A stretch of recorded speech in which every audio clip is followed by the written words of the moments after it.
Delta State travels to Mississippi College this week in the Battle of the Heritage Bell.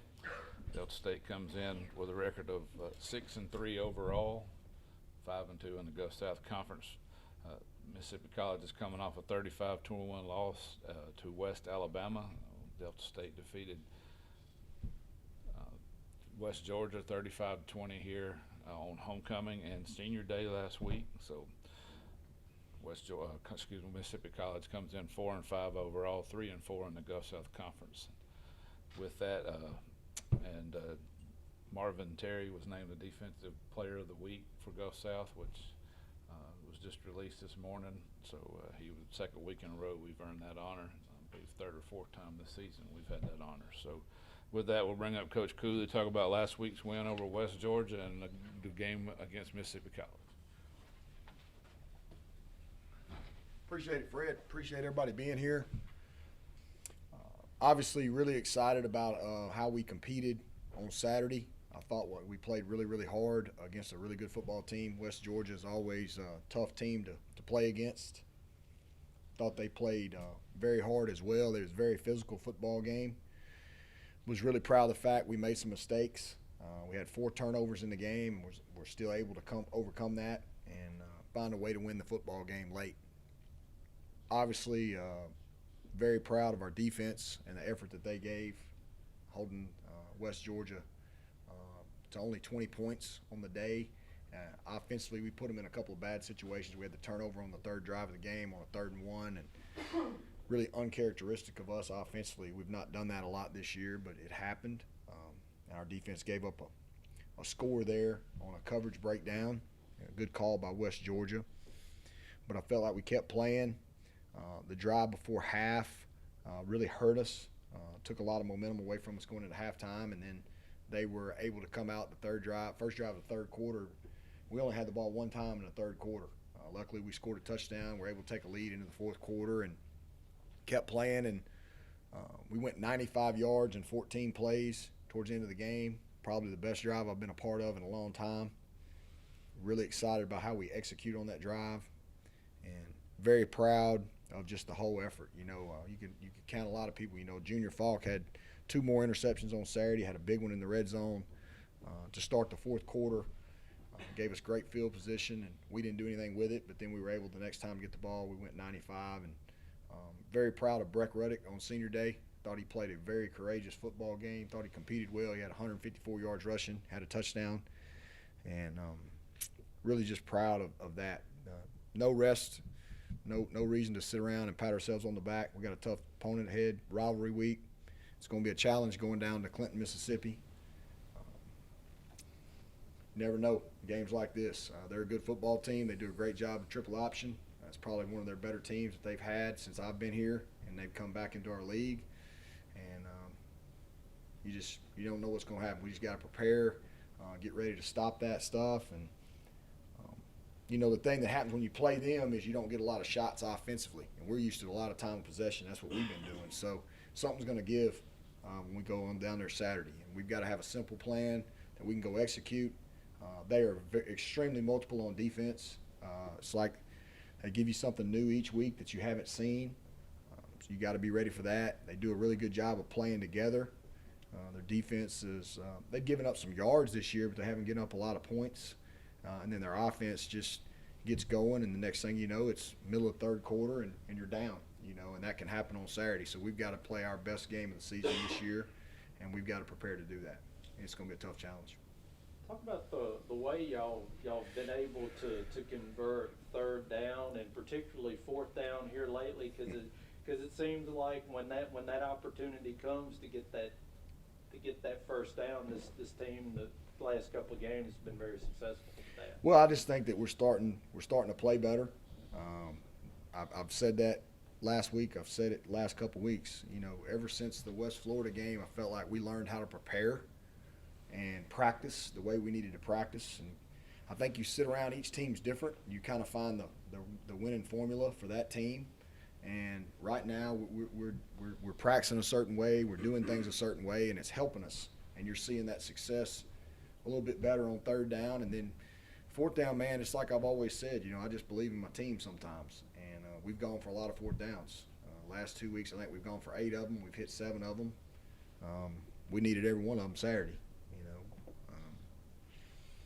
I don't know. I've kind of always been that way. Like, if you give you 4 downs, use them, and see if you can get the first down. And Saturday afternoon, when we called a timeout, it was 4th down and 2 from about the plus, 38-yard line. We were just out of field goal range, and I went down to Coach Green and talked to the defense, and they said, "Coach, go for it. We got you." Luckily, we were able to get it, and the next play, Breck broke a 30-yarder and scored. So it was a big momentum swing in the game right there. Coach, preface this question from a partner, Blake Levine. He was here for most of the game on Saturday. He said that you all may not played your best game, but you still found the way to win. Can you just elaborate on maybe that's a sign of a good team, even though you? Well, that's what I told the team afterwards. I said, we turned the ball over 4 times. We lost a turnover battle. I think there was 3 third downs. We kept their drives alive with defensive penalties. It might have been 4, Stephen. I lost count. But I told our team afterwards, good teams still find a way to win. And we got a good football team. And it's the first time I said it was on Saturday. I've always believed it, but I saw it Saturday. Now we've got to be able to handle that.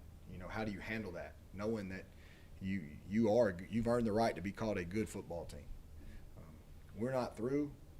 We want to go try to get this one Saturday, and obviously get in the dance. That would be great, but we can't worry past Saturday. Mississippi College is very good. It's a rivalry game. There's a lot of emotion in this game. For their seniors, it'll be their last game. Anytime you get that type of environment going, a lot of things happen.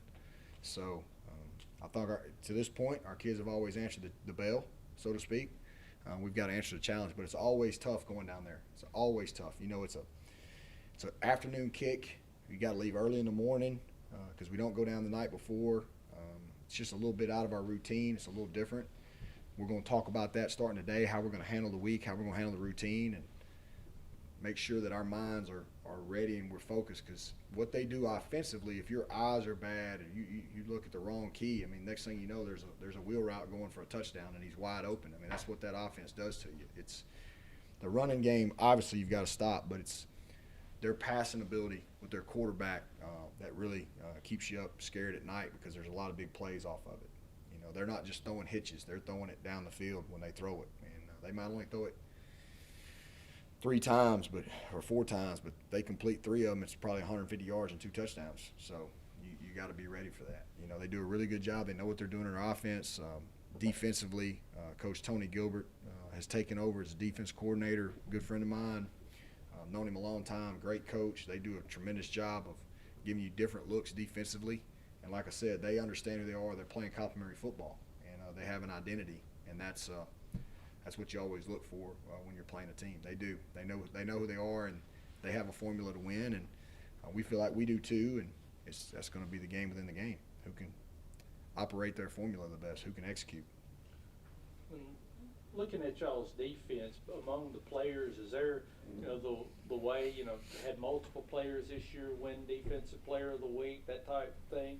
Is there like a friendly competition among the players as far as, tackles or turnovers or anything like that? I really think what makes that group special defensively is they really don't care who gets the credit, as long as at the end of the day we've got more points than they do. And there is a selflessness about this football team right now that is really special. I've got a guy like Leon Green, who is one of the better receivers in this league, whose stats are not that great this year, and does not care, wants to win. Happy as he could be after the game, and he had 1 catch on a shovel pass on a speed sweep. He didn't care. He played hard. He blocked. He went downfield. He wants to win games, and seeing him grow in this program and seeing him mature, that's what makes it special, because he knew going in what we had to do to win the game, and he had no problem with that. He just wanted to win the game on Senior Day. He wanted to beat West Georgia. And when you got a bunch of guys like that, you've got a chance to be pretty special. And I think we've got that on both sides of the ball right now. As far as special teams, you had some perhaps breakdowns of issues. Well, we had we had a punt returner. Tim Irvin was doing a great job, and he was kind of feeling it, you know, and he muffed the one punt, trying to make a play. Just didn't. First time we had that happen all year. We did rough a punter, which was unfortunate because Tim busted another big one on that one.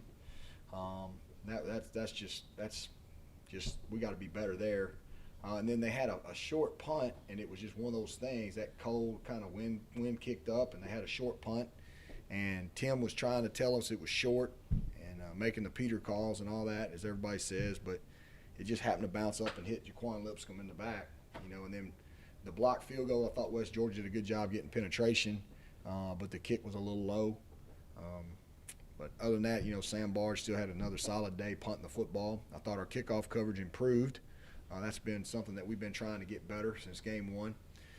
We just still missed some tackles and missed some opportunities. But, you know, getting a big roughing the punter penalty and then 2 turnovers on punt return, that's what everybody's going to remember. And then obviously the blocked field goal. But the effort was there. And man, I believe in Tim Irvin. I mean, he's a good football player. You know, Tim Irvin thinks he can make somebody miss, and we want him to go catch that football and be aggressive. He just didn't happen. But, you know, Tim, he's got a great next play mentality. He didn't worry about it. He turned around. I think we held him to a field goal off of that. So I thought it was still he turned the page and moved on, you know. So, but yeah, we gotta be better. We can't have that in a game this weekend where your possessions are so limited anyway by just what they do. You can't afford to do that, because teams that have turned it over against them are the teams that they've won those games, you know, because now your possessions become even less. So you got to take advantage of it. You can't play scared to make a mistake. But we got to go see if we can get after it and execute and see what happens. Good football team, going to be a good environment. You know, we still feel like we've got a chance to get in this thing, and we feel good about it. So a lot to play for in November. And once again, we always talk about it. They're going to remember what you do in November. And last time I checked, we're 2-0 in November, so we need to go 3-0. Coach, you mentioned Julius Falk earlier. He joined a pretty exceptional list of He did. men on Saturday, tying Garrett Williams and Monterio James for the single-season interception record with 8, with still a game to go. Truly a special season for him as a junior. He's a really good football player, really dynamic, big, can cover, great ball skills. You know, he made the second interception on Saturday. He made in the end zone, and guys on the headset are saying, "Stay in, down, take a knee, take a knee, take a knee." And I'm one of the ones going, "No, yeah, go for it," because I know how electric he is. And next thing you know, he's out to the 40-yard line with a big-time return. You know, it was a great momentum changer, big play. They were actually in field goal range, and we're at 1 at the time. So that was a huge interception and change of momentum to start the fourth quarter, which I thought in the fourth quarter we did what we were supposed to do. You know. Maybe the best interception of the day didn't count. Kelvin Green picked off a pass on the sideline. Yeah, KG's got those big old hands, man, and he did make a play over there. The rivalry with MC, how would you describe it, Coach? I've been a part of it now the past few years. Is it more about respect? Is it a bitter rival? No, it's not bitter. You know, I think it was maybe a little more bitter back before MC left our league. It's starting to get back to that. It's starting to get there. I mean, it's important, man. It's your state. It's recruiting. You know, we always. I'm sure they wonder what we're doing. We're wondering what they're doing, and I mean, it's Mississippi College and Delta State. I mean, it's. I'll tell you this: it has grown since I've been here. I can remember the first time we played them and trying to educate our players on the history of it because we hadn't played them yet. I think it's grown a lot. Our young men start to look forward to this game more now, and they know that Mississippi College is a very good opponent in this league. I mean, 2 weeks ago, I think Mississippi College was 7th or 6th maybe in our playoff region. So, you know, they're a good football team. There's a lot of good football teams in our league that are playoff type football teams that never get a chance to go. Our region is so tough to get out of. You know, we're the only team. I think we're the only region in the 4 regions that has 4 conferences in it. There's a lot of teams, a lot of good football players, and it's the same way in basketball and baseball and everything else. It's just hard in this region of the United States, and there's a lot of good teams in this league that you could throw in a sack and just shake them up, and whoever plays well that week's going to win. And MC's in that list. You know, I think Valdosta has proven they're a little bit better this year and last year than everybody else in our league. They still got some stuff to do this week against West Georgia, but they're a really good football team. You don't win 24 or 25 in a row at this level or any level if you're not. And they proved that again on Saturday. But I think if you take everybody else, I mean, you know, West Florida beat the dog out of us. Well, MC the week before nearly beat West Florida, you know. So, I mean, they're good. You know, West Alabama, we have a dog fight. We're able to beat them. They beat MC. You know, West Georgia's able to beat MC. We beat West Georgia. I mean, it just every week, man. North Greenville beats this team. I mean, you gotta bring your A game. And I think Mississippi College has elevated their program now. Coach Bland has done a good job building that thing from the ground up, and I think he's a great coach, and I think they do a really good job. Got a lot of respect for what they do. We don't want to lose to them. They don't want to lose to us. That's the rivalry part, but there is a lot of respect for what they're doing and what they're going to accomplish in the future. And Coach, be remiss, didn't ask you a little about perhaps, I know this has been a hot topic over the last week or so with the GSE issuing a statement on not Austin State, West Florida, but perhaps a sanitized version of your thoughts on the ruling with that. Well, I'm gonna actually just say no comment. Okay. I don't really want to comment on that. You know, in 2016, we played 2 ineligible players, and we were wrong, and we were wrong about the rule, and we nullified games because that's what we were, you know, that's what was told for us to do, and we did it. We paid our fine, and we got out, and we took it on the chin. It is what it is. I'm sure the conference and NCAA went through it with a fine-tooth comb. So I feel, like I said, I'm not worried about that. I'm worried about us. That is a good question.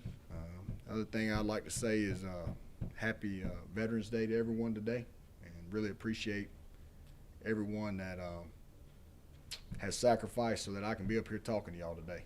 Really do. It means a lot, and I think we sometimes take for granted sacrifices made by so many, so the few of us can do what we want to do. And blessed to be here in this country.